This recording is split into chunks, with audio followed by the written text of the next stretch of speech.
How do organizations balance automation with human oversight? They were asked what their favorite AI safety guardrails were. The number one, I believe by 66% of adopters, was human oversight. So these folks believe humans need to oversee governance controls. And I think that's critical. I think there are new capabilities coming to bear all the time. For example, humans could oversee models, natural language processing models, Gen AI models that judge the outputs of other models in order to flag toxic content that's erroneous and so forth. But ultimately, humans need to create that framework and make sure that they're overseeing what's put into production. The BARC Data Festival coming up. A question we often hear is, will these sessions be practical, focused on real-world applications, or just more theoretical? Our focus is 100% on existing use cases. What are real organizations doing now? Mainstream organizations whose core competency is not tech or AI, but rather it's building things. So a lot of different use cases from a lot of different data and AI leaders. And I think some pretty thoughtful applications about how companies are starting to move the needle with AI.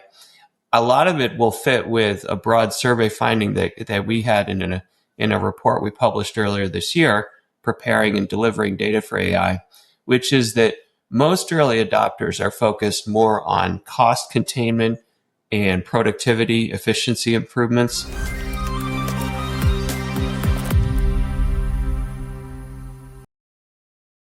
Hello and welcome to Don't Panic, It's Just Data, the podcast where we cut through the hype around data and AI to focus on what really matters in businesses today. I'm your host, Trisha Pillay, and in this episode, we're focusing on AI adoption across the functions and industries and the questions organizations face as they bring these technologies into their business operations. The BARC Data Festival Online, a virtual gathering of data and AI professionals, decision makers, and technology pioneers, will explore many of these questions at length. I'm joined by Kevin Petrie, VP of Research at BARC. Kevin has been studying how organizations across industries are actually using data and AI. He's here to share what works, what doesn't, and what business leaders need to keep in mind as AI becomes part of daily operations. Kevin, welcome. Trisha, great to be here. Thank you very much. So let's start off with this. Where is AI actually delivering real value today? With all the hype, how can organizations focus on use cases that truly improve decision-making or streamline processes? Great question. We're at a very interesting time. It was over 2.5 years ago when ChatGPT debuted, stunned the world, made mainstream professionals and consumers aware of the power, the potential benefits of AI. AI had previously been working in the background. And now we're at a feverish pitch of hype, of investment in certain pockets. There might be a bubble in certain areas.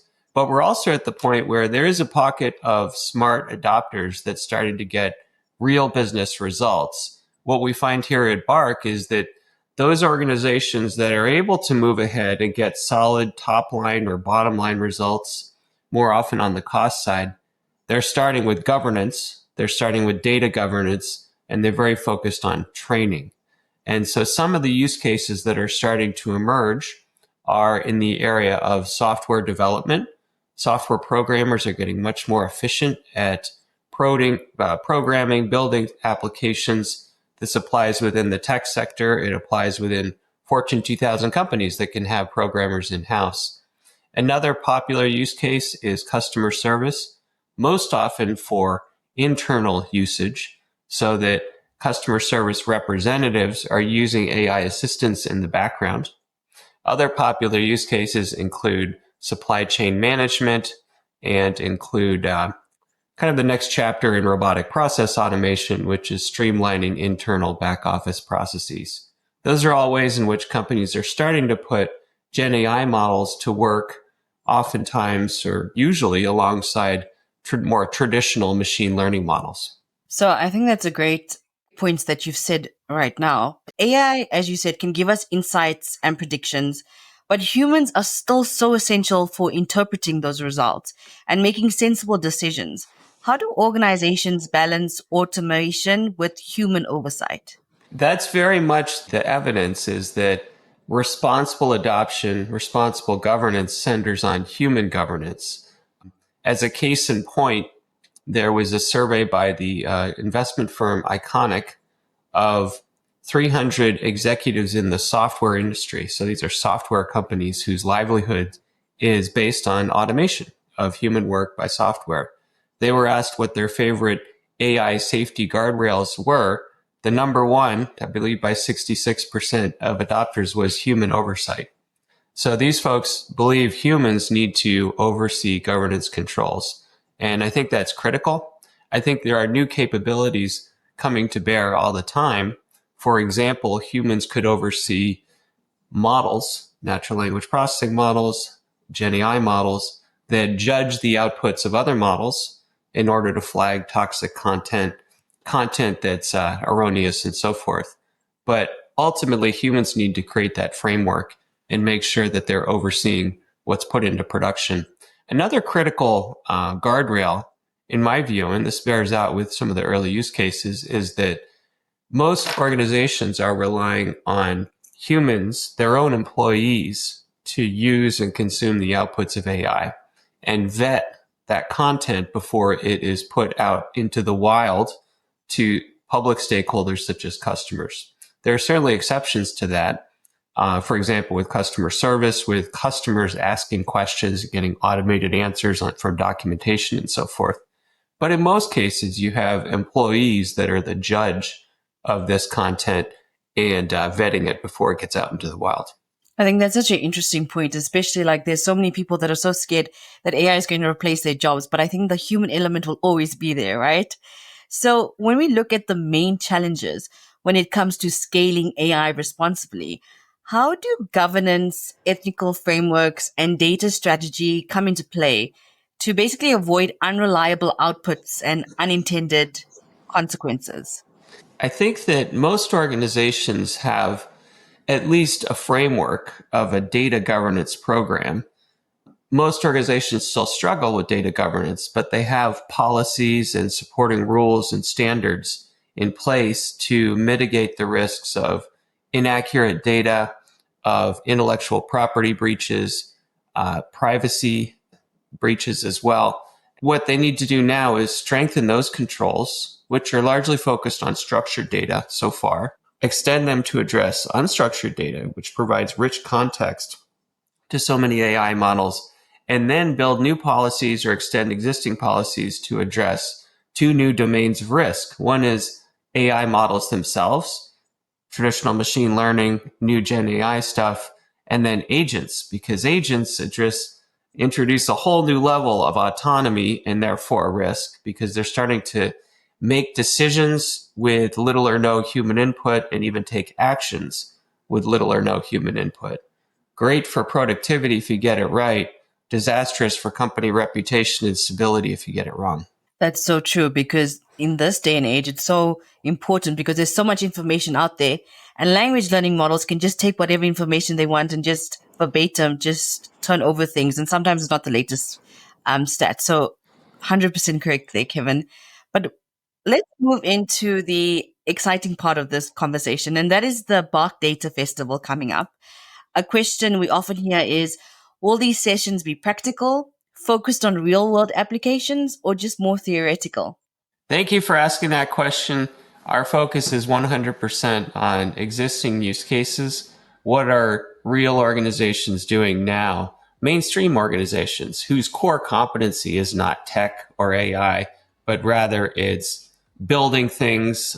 We have representatives from Siemens, from Merck, from a number of other significant companies in the healthcare space and so forth that are putting AI to work in very practical ways. And so, for example, one of the sessions is going to talk about how Merck got Gen AI usage into the hands of 25,000 employees. What's the training program? What's the governance program? What are the use cases that these 25,000 employees are able to use Gen AI in a responsible and productive way? we have an individual, Dr. Nikito Golovko, hopefully I'm pronouncing his name correctly, who's going to come in from Siemens and talk about how AI is being used to automate different aspects of factory production. And there are rich possibilities there, but you really need to have real precision in terms of how you use AI and how you respond to the outputs in order to mitigate the risks of faulty outputs. So a lot of different use cases from a lot of different data and AI leaders, and I think some pretty thoughtful applications about how companies are starting to move the needle with AI. A lot of it will fit with a broad survey finding that we had in a report we published earlier this year, preparing and delivering data for AI, which is that most early adopters are focused more on cost containment and productivity efficiency improvements. About 2/3 to 3/4 of AI adopters are focused on that, removing cost from existing processes more than getting new revenue. About half adopters are focused on new revenue. But the safe approach is to take an existing process and figure out how Gen AI, how machine learning can streamline what you have in place today. And that'll be a definite theme with the festival. Sounds great. So you've mentioned this briefly in your other response, but who is the festival aimed at and what can attendees expect to take away from this? Sure. We're a global firm, so we're aiming at organizations that operate in the United States, North America, Europe, and other parts of the world as well. I would say that it's mid-sized to large organizations, data and AI leaders who are figuring out where to put this stuff to work and what they can learn from the early adopters.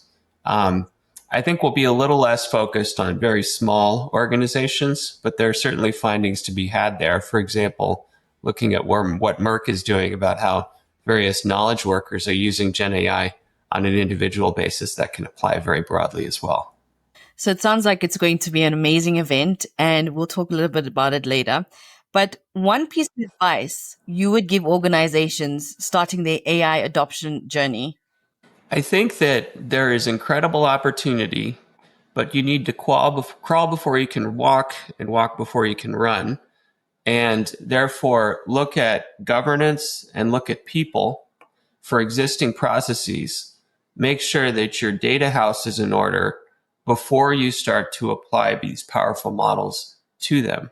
Another guiding principle I would say is look at creating a cross-functional executive-led AI program that addresses governance, enterprise architecture requirements, legal considerations, compliance, project oversight, and has an executive leader.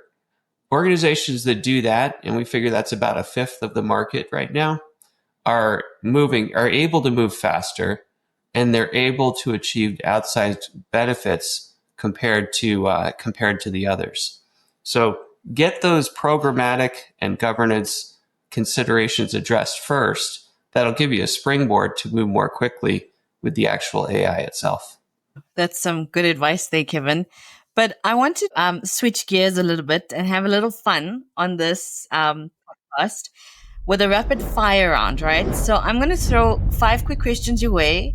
The rules are no thinking aloud, just the first thing that comes to your mind. And remember, no long answers, okay? Ready? I think I'm ready. Why should people attend the BARC Data Online Festival? Pragmatic path to profits. I didn't even mean to alliterate there. It just happened. That's What's the biggest mistake companies make when adopting AI?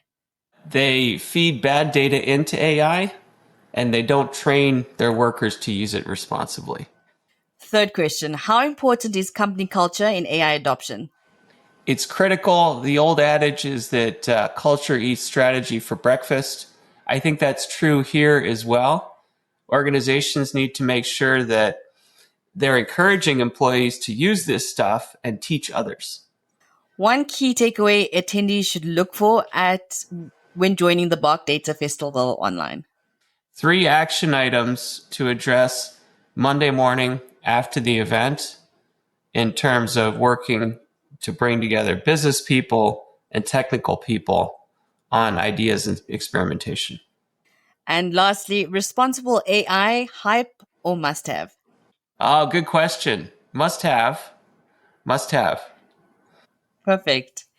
That was really, really nice. Okay. Um, Anything else you want to say before we close, Kevin? I think, as I said, we're at a really interesting time because we have, on the one hand, an incredible speculative frenzy. Companies like NVIDIA are loaning money to their own customers. And OpenAI is making incredible commitments of outlays that depend on future investment they don't have yet. That kind of activity signals a possible bubble. But for mainstream adopters, this is all good news. A lot of the companies that built out the initial railroads went bust, but boy, they created an asset and an infrastructure for the rest of the economy to enjoy for decades to come. And I think something similar is going to happen here with AI. So harness these powerful models, make sure you're using them in responsible ways, and look for ways to learn from your peers and from early adopters. Thank you so much, Kevin. I think that's a perfect note to end on. Thank you so much for joining us on this episode. I appreciate you coming on. Okay, thank you, Trisha. So, as you heard it, AI adoption is complex, but looking at real world examples helps cut through the noise. If you want to see what others are doing and learn from practical experience, the BARC Data Festival online, to be held on the 21st October, is worth checking out. It's virtual and it's free. Also, thank you to everyone listening. We hope you took a lot away from this episode. For further information on what we've talked about, please head over to bark.com. You'll see it on your screen right now. And we'll be back next week with another episode in our podcast series. Until then, make sure you subscribe to this podcast on all major platforms and follow the conversation on our socials at EM360 Tech on X and LinkedIn. And for more great daily content, head over onto em360tech.com.